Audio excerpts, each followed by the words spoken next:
You probably started your day with a nice, fragrant shower. But what if I told you the world's first soap was a greasy paste of animal fat and wood ash? And it wasn't even used for washing people.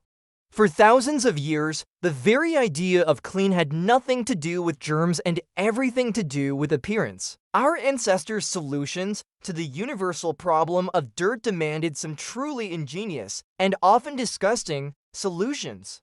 Our story begins nearly 5,000 years ago in ancient Babylon, where people boiled animal fats with ashes to create a heavy-duty paste.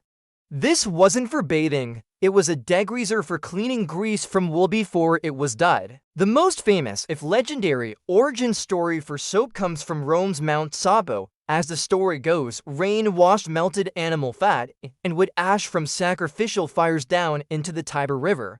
Women washing clothes downstream noticed this sudsy runoff made their laundry much cleaner, revealing the basic chemical reaction of soap making. So if early soap was for laundry, how did the famously clean Romans get clean? Not with soap.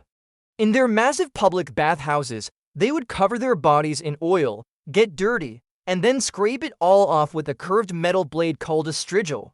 This process removed the mixture of oil, sweat, and dirt. But here's the bizarre part. The gunk that was scraped off, known as gloios, was considered valuable. Filth scraped from a famous gladiator was collected and bottled, then sold as a high-end medicinal ointment or face cream.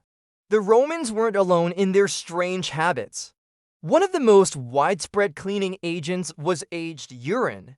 When left to decompose, urine produces ammonia, a powerful cleaner. Roman launderers, called fullers, would leave pots on street corners for people to relieve themselves in, then use the collected urine to whiten togas.